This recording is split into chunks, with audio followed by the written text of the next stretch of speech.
Ever feel like you've got a team of advisors in your corner, even though you've never actually met them? Like a whole squad of secret coaches cheering you on. Exactly. And that's what we're diving into today.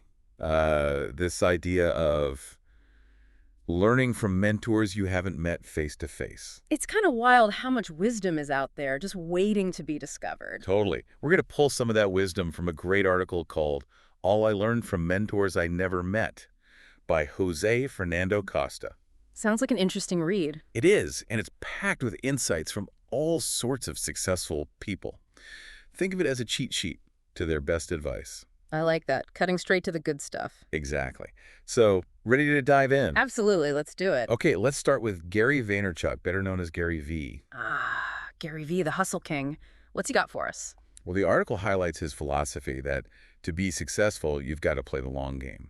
No quick wins, no shortcuts. It's about thinking long term, right? Yeah. Not getting caught up in the day-to-day grind. Exactly. Gary Vee sees success as a marathon, not a sprint. He says, don't get caught up in short-term wins or losses. Focus on where you want to be years from now. Focus on being historically correct, as he puts it. Yeah, I love that. It's not about being perfect every day. It's about having that overall upward trajectory. It makes you wonder, what are we prioritizing in our daily lives? Are we focused on those long-term goals, or are we getting bogged down by the little things? Right. Like, are we getting distracted by the shiny objects, or are we laser focused on the big picture? That's a question we should all be asking ourselves. Totally agree. And it reminds me of that classic Gary Vee quote. He says, the person who holds their breath the longest wins. Oh, I've heard that one. What does he mean by that? He's talking about resilience, that ability to stick it out when everyone else gives up, to have that stamina and keep going, even when it's tough. That's powerful. It's about having that grit and determination to see things through. Okay, so Gary Vee is all about the long game. Yeah. Got it. Who's next on our list of mentors? This one is interesting. The article then dives into Jordan Peterson, a psychologist who emphasizes getting your own house in order before you try to change the world. Interesting. So not just outward success, but inward as well. Exactly. Peterson argues that self-improvement and personal responsibility are the foundations for any outward success. It's like you can't build a solid structure on a shaky foundation, right? Got to start with yourself. Right. And a lot of his work boils down to this idea of mastering yourself before trying to master anything else. That makes sense. Okay, so any memorable details from Peterson's advice? Anything that really sticks out? Oh, absolutely. Think of his famous clean up your room metaphor. Clean up your room. Okay, I'm intrigued. How does cleaning your room translate to, like, success? Well, it's not literally about just cleaning. The article points out that it's really about bringing order to your own life before you try to tackle larger problems. Okay, I see. So it's more about taking control of your own space, your own responsibilities, creating order out of chaos. Exactly. It's about mastering the fundamentals, taking responsibility for yourself before trying to take on bigger challenges. It makes you think, what room in your own life could use a little attention?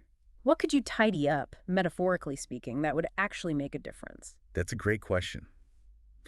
And it leads us perfectly to our next mentor, Andrew Huberman, a neuroscientist who embodies this idea that it's never too late to turn things around. Never too late, huh? I like the sound of that. He's had his own share of struggles. He didn't just magically achieve success overnight.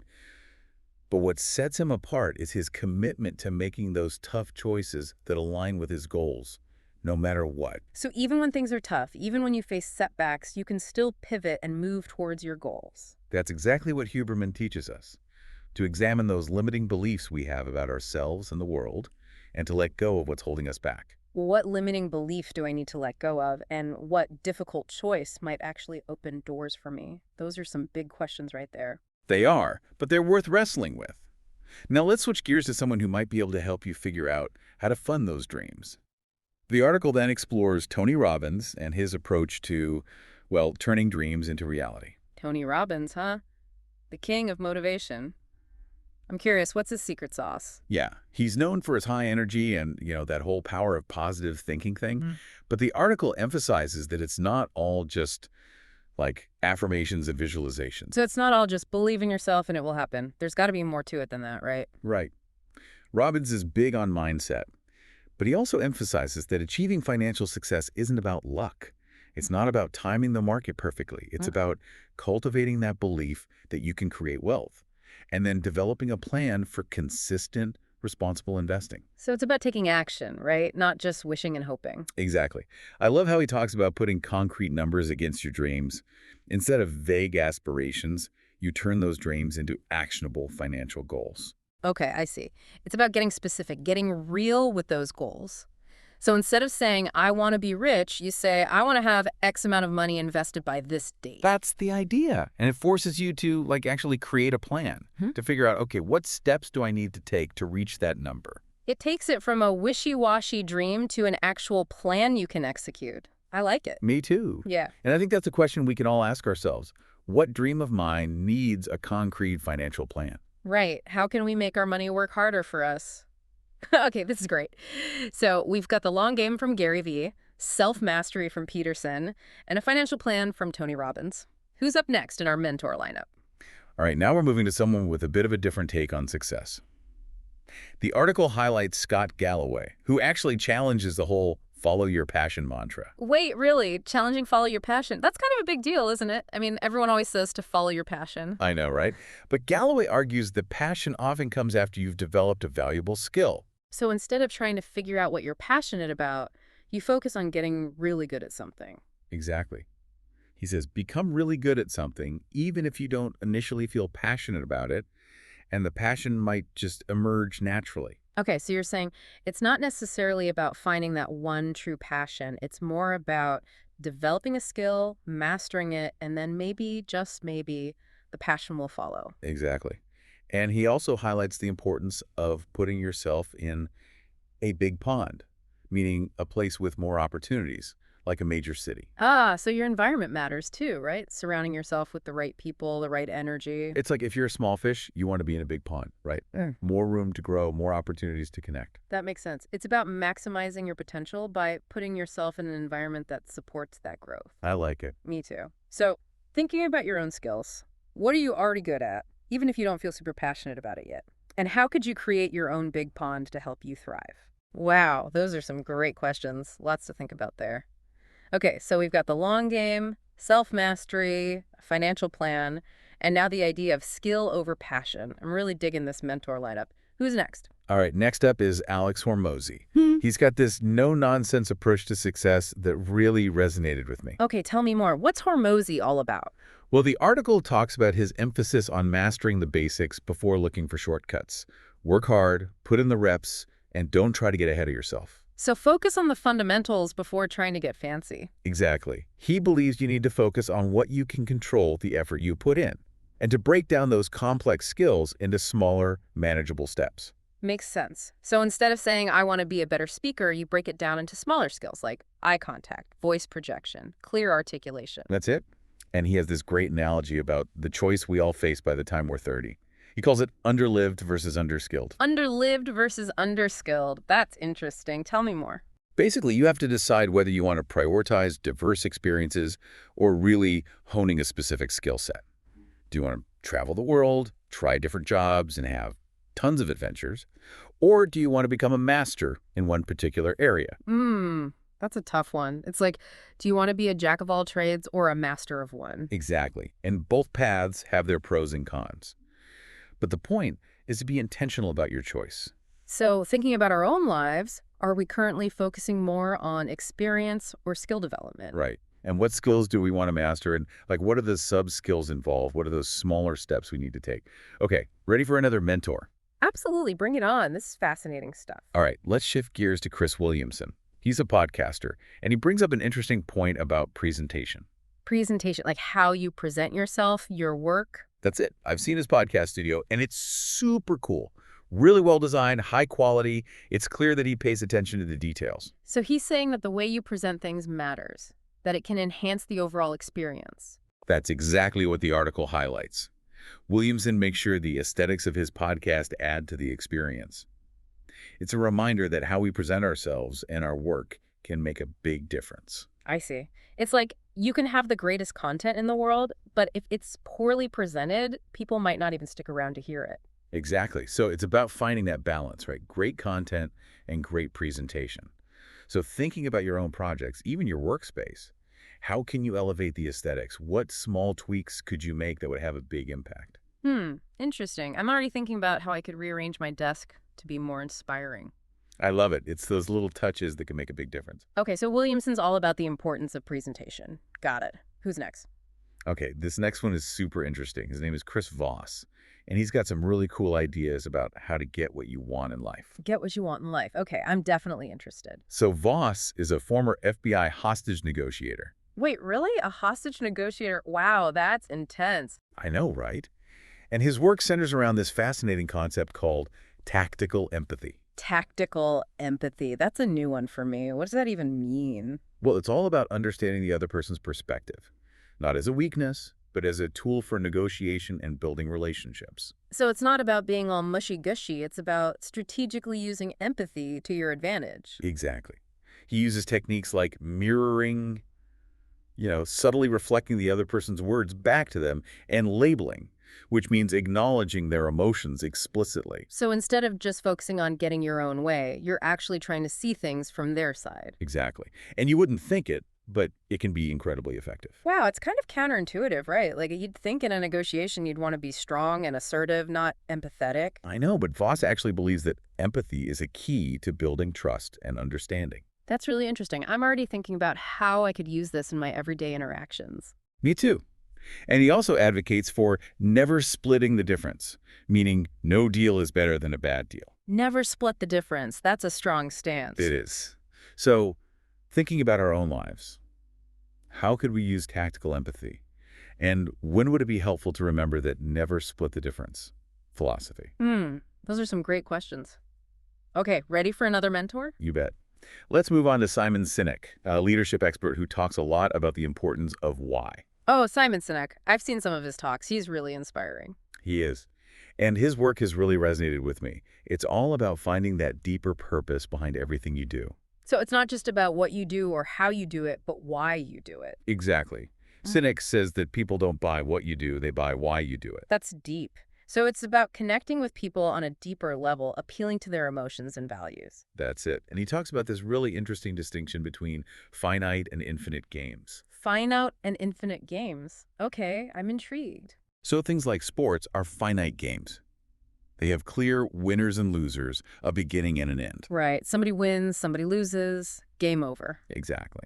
But Sinek argues that life is an infinite game. There's no finish line, no single winner. So it's not about winning or losing. It's about playing the game in a way that aligns with your values, creating a legacy that outlasts you. You got it. And finding your why, that core purpose, is what fuels your motivation and keeps you going in the long run. So it's about finding that deeper meaning, that driving force that propels you forward. That's exactly it. And it makes you wonder, what's my why? How can I make my life's game more meaningful? Such powerful questions. Okay, so we've got Simon Sinek and the importance of why. Who else have we got? Okay, next up is Dan Martell, who has some thought-provoking ideas about independence and success. Independence and success. Okay, that's a combo I'm always interested in. What's Martell's take? Well, he believes that true freedom comes from detachment, not needing external validation to feel good about yourself. So it's about being self-sufficient, right? Not relying on other people's approval to feel worthy. Exactly. He even has this saying, the person who needs nothing can't be controlled. Ooh, that's a good one. I like that. It's about cultivating that inner strength and resilience, not letting the opinions of others dictate your worth. That's so important, especially in today's world where we're constantly bombarded with messages about what we should be doing, who we should be. I know, right? It's so easy to get caught up in all that noise. So thinking about our own lives, what external validation are we seeking? And how can we become more self-reliant? Those are great questions to ponder. They are. Okay, who's next on our list of wisdom sharers? All right, let's move on to Robert Greene, a strategic thinker who reminds us to protect one of our most valuable assets. A valuable asset. Yeah. What's he talking about? Our reputation. Oh, our reputation. That's a good one. The article talks about how quickly a reputation can be damaged and how important it is to safeguard it. Makes sense. It's like they say, it takes a lifetime to build a good reputation, but only a moment to ruin it. Exactly. So Greene is all about being mindful of your actions and how they might impact your reputation. I see. So it's not just about what you do, but also how it's perceived by others. That's right. But he also encourages us to reconnect with our childhood passions. He sees those early interests as a roadmap to fulfillment and success. That's interesting. So it's about tapping into those things that brought us joy as children. Yeah, think back to what you loved as a kid, those things that sparked your imagination and excitement. How can you bring some of that back into your life today? That's such a great question. It's so easy to lose sight of those passions as we get older. Okay, ready for our final mentor of the day. I think we've saved the most intense for last. David Goggins. He's all about pushing limits and embracing discomfort. David Goggins, I've heard his name. He's like the ultra marathon Navy SEAL guy, right? That's him. He's an ultra athlete and motivational speaker who embodies mental toughness. He's famous for these grueling challenges he puts himself through. So he's all about pushing past pain and adversity. Yes. The article emphasizes his ability to stay hard even when things get tough. Honestly, he's both inspiring and a little intimidating. Yeah, I can see that. He definitely doesn't shy away from challenges. So what can we learn from Goggins? Well, he shows us what we're capable of when we tap into our inner strength and refuse to give up. It's like he pushes himself to the absolute limit just to prove to himself what he's capable of. Exactly. So it makes you wonder, where in our own lives do we need to stay hard? What potential are we leaving untapped by not pushing ourselves further? Those are powerful questions to end on. Wow, I can't believe how many incredible mentors we've covered in just this first part of our deep dive. It's amazing, isn't it? All this wisdom and insight from people we've never even met. And it makes you realize that mentors can come from anywhere, in any form. Absolutely. It's not just about those formal mentor-mentee relationships. It's about being open to learning from anyone who has something to teach us. So true. We've got 2 more parts to go in our deep dive, so make sure to stick around. We'll be right back with even more from the world of mentors we've never met. Back again for more mentor wisdom. It's crazy how much we can learn from these folks, even without ever actually meeting them. Right. Like their words just reach across time and space and hit you right where you need it. You know, going through all this, I'm really seeing some connections between what all these different mentors are saying. Oh, yeah. What kind of connections? Well, one thing that keeps coming up is this idea of, like, really nailing the basics. Okay, yeah, I see that. Like Gary Vee talking about the long game, Jordan Peterson with that clean your room thing, and Alex Hormozy saying, master the basics before you try to get all fancy. It's like they're all saying build a solid foundation before you start building the skyscraper. Exactly. Don't try to skip steps. You got to have that groundwork in place. Makes total sense. Whether you're talking about business, finances, or even just like personal relationships. Another thing I keep noticing is how much emphasis they put on personal responsibility. Oh, for sure. Owning your choices and your actions. Yeah, like Peterson telling us to be self-reliant. Yeah. Huberman saying we got to make those tough choices. And then Martel's whole thing about not needing external validation. Basically, you're in the driver's seat of your own life. It's empowering, right? Knowing that you have the power to shape your own destiny. Definitely. And that leads us to another biggie, the power of mindset. Oh, huge. That's like Goggins pushing those crazy limits, Sinek with the why, and Robbins showing us how to actually make those dreams happen. They're all about cultivating that mental toughness and a positive outlook. Overcoming obstacles, finding your purpose. It's like your mindset sets the stage for everything else. This is making me think about emotional intelligence too, which seems to be a recurring theme. Oh, interesting. Yeah, I can see that. Like Voss, with that tactical empathy, Sinek's emphasis on strong relationships, and Williamson wanting to create a good experience for his listeners. It's all about understanding other people's emotions and using that knowledge to build connections. And to navigate those tricky situations. Exactly. Being aware of how others are feeling can make a huge difference in how you interact with them. You know, it's also cool how a lot of these mentors encourage us to get back in touch with who we really are deep down. Yeah, like rediscovering those core passions. Williamson telling us to think about what we loved as kids. Green saying we should tap into those early interests, and even Peterson's search for meaning. It's about figuring out what truly lights you up and bringing more of that into your life. Aligning your actions with your values, your authentic self. Right. And I think it's important to remember that these mentors are giving us tools and ideas, but it's up to us to figure out how to use them. Like they're handing us the ingredients, but we get to create our own recipe. Exactly. It's about taking what resonates with you, experimenting, and Yeah. finding what works best for your unique situation. That's the beauty of it. It's not a one-size-fits-all approach. And as we go through this, I think it's important to ask ourselves, what really stands out to me? How can I actually use this? Does this fit with my values? Love that. taking ownership of your learning and making it your own. And one thing that really emerges from all of this is the importance of lifelong learning, Oh, absolutely. Never stop learning, never stop growing. especially in a world that's constantly changing. Gotta stay curious, keep exploring. Whether it's reading, listening to podcasts, taking courses, or just having deep conversations with people. It's not like you finish school and you're done. Learning is a lifelong adventure.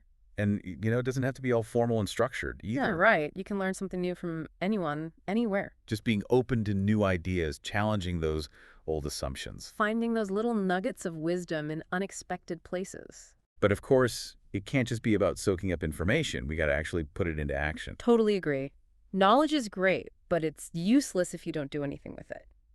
It's about taking those insights and turning them into tangible results, closing that gap between knowing and doing.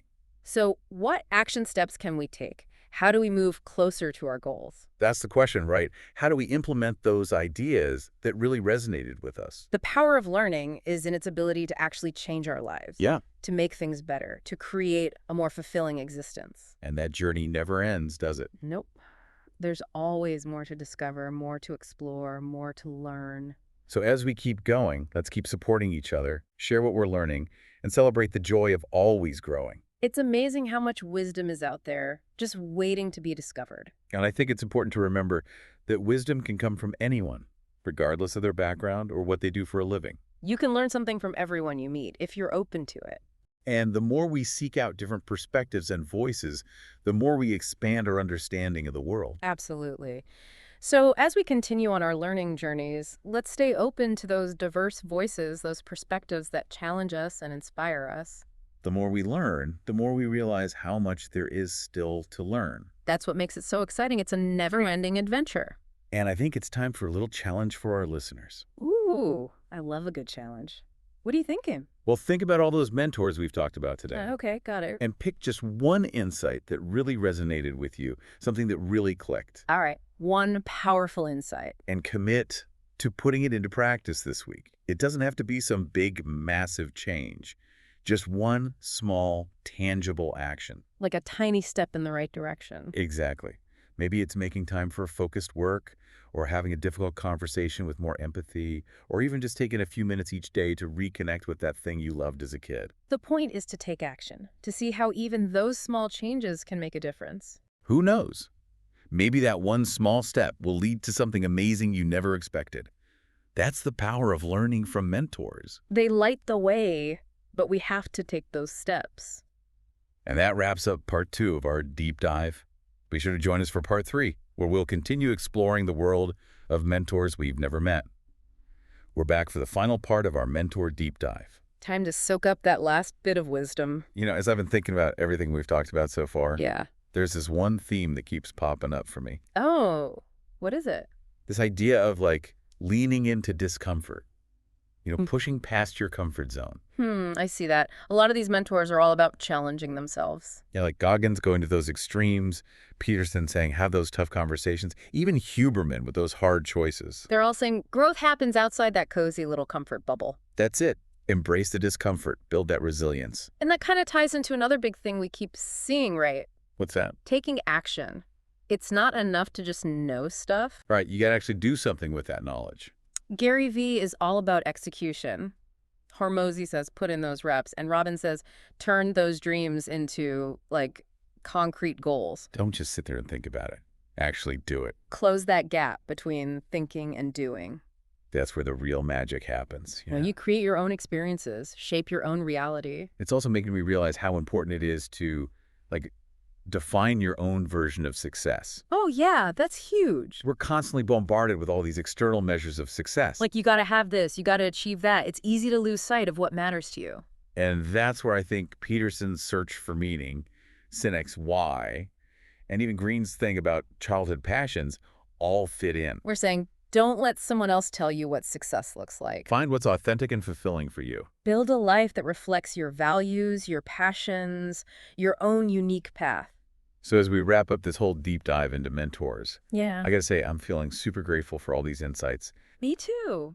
It's been really thought-provoking. Hope our listeners are feeling inspired too. I think so. And I have a final thought to leave everyone with. Okay, what is it? This journey of learning and growth, It never ends. It's a lifelong adventure. So keep seeking out those mentors, those voices that get you thinking. Ask questions, explore, keep learning. Never underestimate the power of learning and growing. The world is full of amazing things to discover. It's a journey worth taking. That's it for our deep dive into the world of mentors we've never met. Until next time, keep exploring, keep learning, and keep reaching for your full potential. And remember, the most important mentor you'll ever have is yourself. Trust your instincts, believe in your abilities, and never stop growing.